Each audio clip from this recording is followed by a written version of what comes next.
y otras cosas. Me da mucho gusto saludar a Ricardo Sevilla, colaborador de la revista Polemón, colaborador de Regeneración MX y alguien a quien respetamos y admiramos en esta familia sin censura. Ricardo Sevilla, ¿cómo te va? Muy buenos días. Muy buenos días, querido Vicente. Estoy muy bien, muchas gracias. Efectivamente, The Economist sale con esta portada que retoma un dicho de Enrique Krause, pero ahora le pone otro calificativo. Si Enrique Krause le llamaba el Mesías tropical, haciendo la caricatura que le enseñó su jefe Octavio Paz para enfrentar a sus rivales de una manera torpe, ahora este medio de comunicación perfectamente sesgado, como dices tú, chayoteado, y como han dicho los compañeros aquí en Sin Censura y en otros medios, que también estamos haciendo esta crítica, es una campaña no solamente burda, que intenta denostar al presidente, sino una especie de campaña que se vuelve como un boomerang en contra del medio de comunicación que algunos todavía respetan después de los halagos que ha hecho a Enrique Peña Nieto, a su administración, a esta administración del Canal de las Estrellas que llevó a cabo precisamente de la mano de productores de telenovelas, de directores y libretistas de las oficinas de Emilio Azcárraga, etcétera. Entonces, no tiene por qué alarmarnos mucho, porque poco a poco esta desesperación de la que tú hablas va dejando entrever la desesperación que tienen estos, no los medios de comunicación, sino los empresarios. Esto hay que puntualizarlo muy bien, porque los empresarios son precisamente quienes pagan a estos voceros, a estos sicarios de la pluma, para que defiendan tal o cual posición, y desde luego es una posición siempre con intereses económicos de por medio. Ricardo, lo que sí hay que decir, incluso me llamó muy temprano Daniel Stulin, experto de contrainteligencia militar, escritor, analista, autor del Club Bilderberg, de la mafia de los más poderosos del mundo, y quien organizó un webinar, una conferencia virtual el fin de semana pasado para la audiencia de Sin Censura, y me decía: Vicente, estábamos un paso adelante. Esta es la confirmación de que hay una campaña no solamente en México, sino en el mundo, de chacales contra Andrés Manuel López Obrador, con esta portada de The Economist. Y hay que verlo como un todo, ¿no, Ricardo Sevilla? Yo no te pregunté tu opinión acerca de lo que dice Daniel Stulin.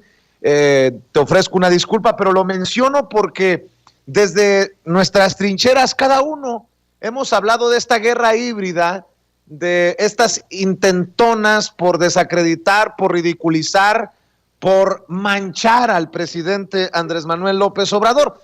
Y solo como ejemplo, la portada de The Economist, que habla de un falso Mesías, y los segmentitos pedorros que andan haciendo Broso y Loret de Mola. Si me permites, déjame poner el audio de uno de estos últimos segmentos de investigación periodística, nótese mi sarcasmo, que buscan precisamente pintar a un Andrés Manuel López Obrador que es un peligro para la democracia. Escuchen, por favor, y lo comentamos con Ricardo Sevilla. ¿Tú alguna vez has visto a López Obrador aceptar una derrota electoral en buena lid? No. ¿No? ¿No se le conoce su personalidad? No. No va a pasar otra vez. Aún sean derrotas pequeñas, y a lo mejor se lleva una grande, ¿eh? Sí. No va a aceptar ninguna derrota. Por eso ha ido construyendo el escenario del caos, Sí. el escenario de decir árbitro vendido, Sí. el escenario de que su propia gente ensucie la elección para tener esa carta. Y desde la máxima tribuna del país, banda presidencial al pecho, decir: hubo fraude, yo soy el vigilante, para atrás todo. Apaguemos las luces, Ricardo Sevilla, y dediquémonos a otra cosa. Ya nos ganaron Broso y Loret de Mola, ya se compraron una bolita de cristal y andan pronosticando, prediciendo el futuro. son agoreros del desatino, porque ninguna de las cosas que han profetizado, mi querido Vicente, se ha cumplido a cabalidad. Ni una, pero ni remotamente. Estos señores deberían implementar una carpa de circo, pero una carpa de circo tercermundista, donde llevaran a cabo todas estas comedias de opereta que montan ahí en Latinus, que ya desde el momento en que sabemos quién lo patrocina, tenemos que dudar infinitamente de todos los productos, incluso de las mismas cabezas de notas con las que acompañan todas estas denostaciones. Ahora bien, esta repetición, estas frases que ellos elevan como oraciones, donde dicen, va a perder Morena, va a perder el partido de López Obrador, va a perder el presidente, se va a convertir esto en una auténtica democracia, una democracia para ellos, en realidad solamente está develando la desesperación que ellos tienen, porque saben muy bien que todas las encuestas que ellos tratan de cucharear, dicen y apuntan que Morena va a arrasar completamente. Lo dice, por ejemplo, hoy, y lo dice la semana pasada, y lo dice desde hace 15 días, Enrique Quintana, que es el director del Financiero, aunque con rezongos y haciendo caras, reconoce perfectamente que el partido está muy bien llevado por los diferentes actores que se van a presentar a las urnas y que están siendo además apoyados por la gente.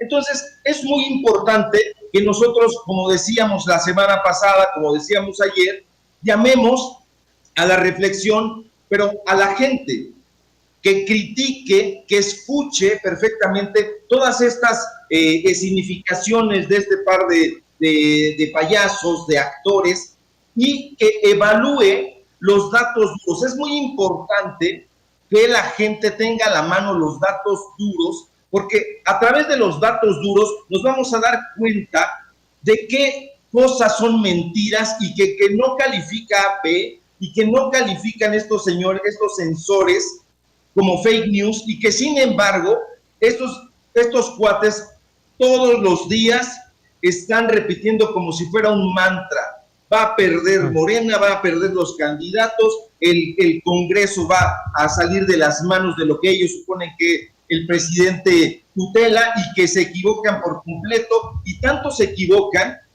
que imagínate, ahí tienen a Germán Martínez, que es senador por Morena y que es uno de los críticos más furibundos de López Obrador.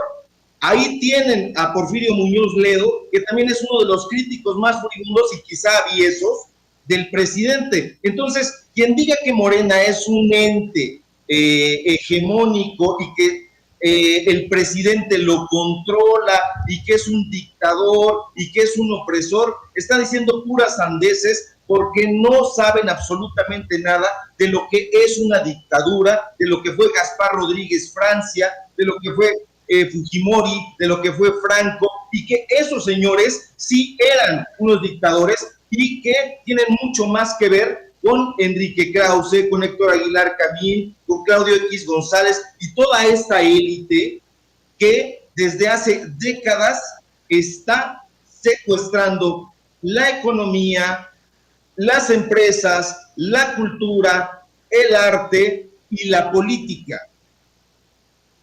Querido Ricardo, hablemos también de salud, de servicios médicos. Si te parece, hoy fue un tema abordado en la mañanera.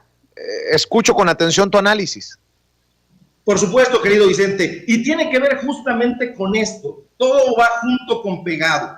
Y mira, es muy interesante y revelador el discurso que hoy ofreció Jorge Alcocer Varela en la mañana, querido Vicente, y con esa claridad expositiva que caracteriza al secretario de Salud Federal, nos enteramos de que la compra de medicamentos y material de curación que el gobierno mexicano firmó con la UNOPS, esta oficina que está en las Naciones Unidas y que se encarga de los servicios para proyectos de salud, pues bueno, va a representar un ahorro increíble, más de 11,000 millones de pesos para el sector salud.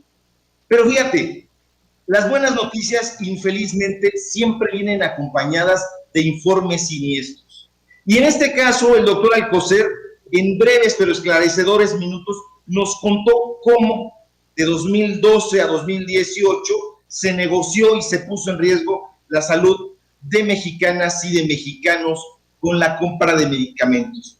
Ahora bien, a mí me hubiera parecido la mar de interesante que Varela se dirigiera al tipo que orquestó todo este saqueo a salud, pero entiendo que es un funcionario, que es un hombre que tiene que observar mesura, pero aunque no lo mencionó Vicente Público, en realidad se estaba refiriendo al sexenio de Enrique Peña Nieto, que como agregó el presidente dentro de la misma conferencia mañanera, se encargó de crear un mercado de medicamentos adulterados que atentó directamente y criminalmente contra la salud del pueblo mexicano.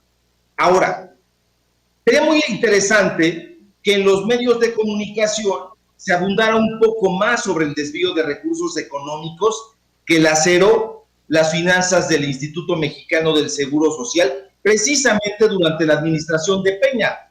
¿Y por qué? Mira, a diferencia de lo que hace Loret, de lo que hace Broso y de lo que hace toda esta gente, nosotros aquí en Sin Censura, en Regeneración, en Polemón y en otros medios aportamos datos duros.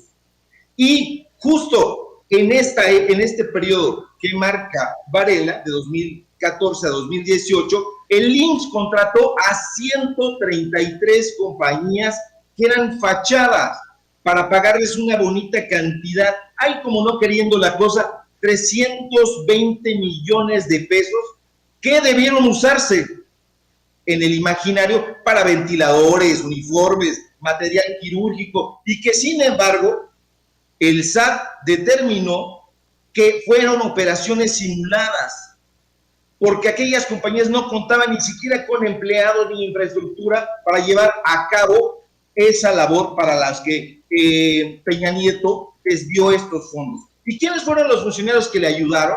Pues bueno, tienen nombre y apellido, y hay que decirlo también claramente. Fueron José Antonio González Anaya, Miquel Arriola, es sujeto que incluso se propuso como candidato fallido, afortunadamente, para el gobierno de la Ciudad de México, y el último, director del Seguro Social, Tufik Miguel, antes de SOE. Ahora, esto complicó mucho las cosas, Público y querido Vicente, porque la pandemia que nosotros estamos enfrentando en este momento, que ya vamos saliendo, que van dándonos noticias de que se está recuperando la salud, la economía, pues bueno, tiene que ver mucho con el castigo que estos sujetos durante el gobierno de Peña Nieto llevaron a cabo a través de contratos, de empresas fantasmas, de desvío de fondos y todo ese asunto que, como bien dijo el presidente, pues bueno, veían a la salud como una mercancía, querido Vicente. No les importaba absolutamente nada la salud de las mexicanas, de los mexicanos, de los niños, no les importaba. Pero lamentablemente, esta historia sobre la salud vista como mercancía no es exclusiva de la administración de Peña, Vicente. Tú lo sabes muy bien, y el público también, que es memorioso. O sea, la venta de la salud a los grandes corporativos es añeja e incluye, por supuesto, al sinvergüenza de Calderón, que con esa sonrisa cínica y etílica que delata su inmoderada ingesta de alcohol, por decirlo eufemísticamente, se jactaba de haber encabezado el sexenio de la salud. Fíjate nada más este alcohólico. Y más allá de que su estrategia por combatir la obesidad y el sobrepeso en México, que incluso tenía esa cancioncita de más vale prevenir y todo, fracasó. Pero no solamente fracasó, o sea, dejó que murieran cerca de 500,000 personas en todo el país precisamente a causa de la diabetes, y también, por supuesto, negoció y desplumó al sector salud.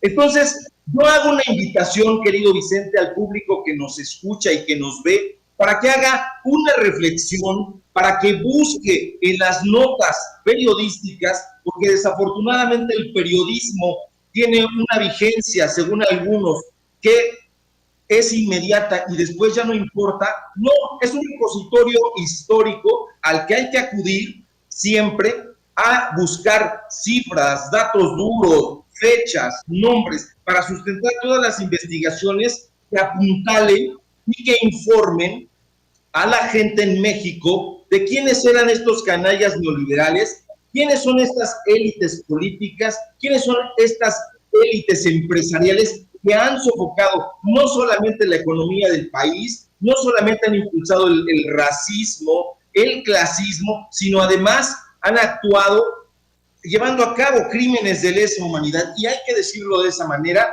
porque hay que recordar también la canallada y el asesinato de los 22 niños en ABC, y que fue precisamente familia de Zavala, familia de la esposa de Felipe Calderón. Entonces, todos estos elementos abonan para que el próximo 6 de junio la gente reflexione, por más que digan estos sujetos que no voten por Morena o que no voten por la oposición de izquierda, que reflexione la gente por quién va a emitir su voto, porque detrás de estos personajes se esconde un historial de desvío de fondos, de crímenes, de medicamentos que no abonan no han abonado nunca. Tú vas a una clínica y dices, bueno, yo tengo derecho a la atención médica, quirúrgica, farmacéutica y hospitalaria,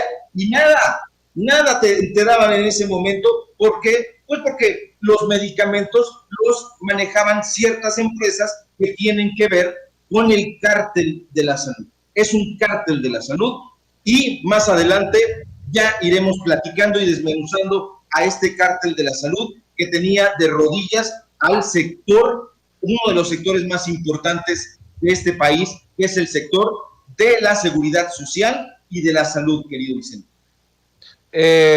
Ricardo, nada más para cerrar, no importa pues lo que está analizando para nosotros Ricardo Sevilla.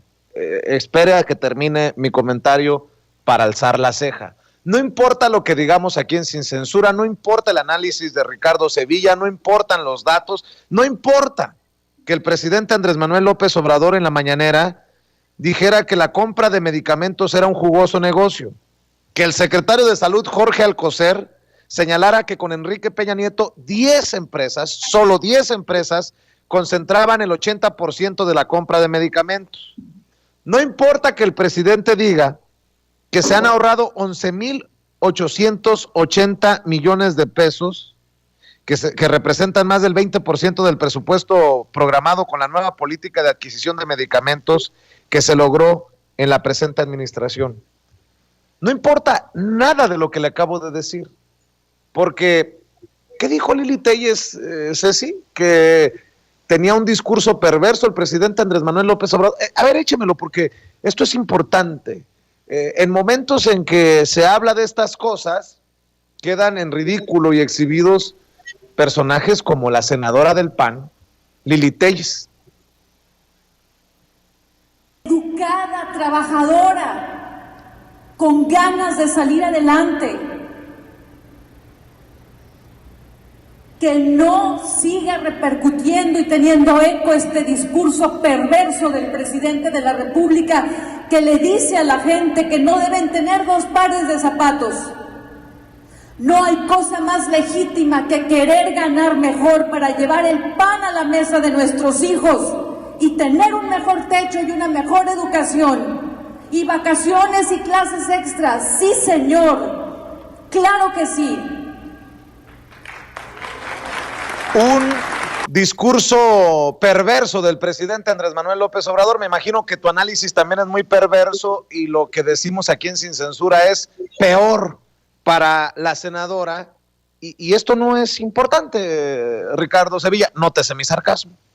Sí, por supuesto. Y es justo lo que decía el presidente en la mañana, que estos personajes únicamente se están cuidando los negocios de sus patrones, los negocios de sus familiares, porque esa ley que imperaba era una ley hecha para las empresas y no para las personas. Y fíjate, una de las contradicciones de estos discursos, que son pura retórica, son puros calificativos sin datos, están desnudos de cifras.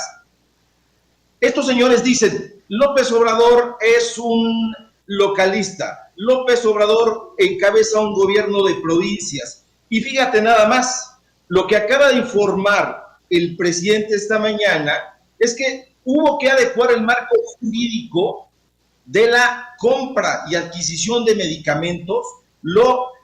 ¿Por qué? Porque la ley de estos señores les prohibía salir a comprar medicamentos al mundo. ¿Por qué? Porque lo tenían secuestrado y únicamente tenían a un grupo que les licitaban directamente, que eran empresas fantasmas y que los enriquecían, y que nunca ninguno de los insumos que se vendían llegaban al escenario de la realidad. Tú ibas a la farmacia de cualquier unidad de medicina familiar, del IMSS o del ISSSTE o de cualquiera del sector salud, y veías el enojo y la frustración de las personas porque no había medicamentos, los medicamentos adecuados, y era precisamente porque este cártel de la salud, que tenía secuestrada la compra, la adquisición de medicamentos, y no solo de medicamentos, sino también de insumos como ambulancias, helicópteros, camillas, etcétera, lo tenían ellos para sus amigos, para sus compañías, y vendían a un superprecio, Vicente, público, a un superprecio. Entonces, aquí hay muy buenas noticias, porque esta reforma es una reforma ya no tiene que ver con los intereses de los sectores económicos, porque esos intereses económicos nunca estuvieron a favor de la salud de los mexicanos ni de las mexicanas. Esta ley sí, y entonces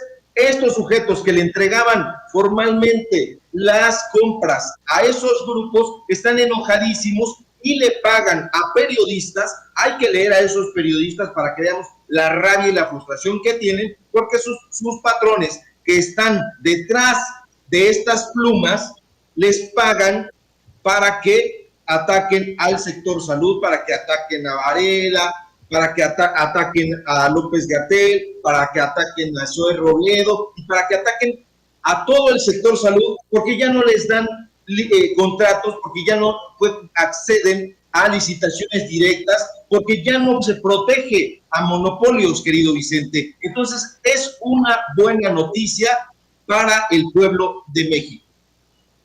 Pues mi querido Ricardo Sevilla, siempre es importante escuchar el análisis, tus opiniones, tus comentarios y leerte cuando publicas en Polemón, en Regeneración, o compartes generosamente la información con la que cuentas aquí en Sin Censura. ¿Por qué no invitamos a la gente, para cerrar, a apoyarte en las diferentes trincheras independientes y en las redes sociales? Claro que sí, Vicente, muchas gracias. Me pueden seguir en Twitter, @SevillaCrítico, y en los artículos que escribo en Regeneración y Reportajes, y también en la revista Polemón. Muchas gracias, Vicente, público. Les envío un fuerte abrazo. Buenas tardes. Muchas gracias, mi querido Ricardo Sevilla, hablando con nosotros sin censura. Nos escuchamos y nos vemos mañana aquí en este espacio libre como el viento. Oiga,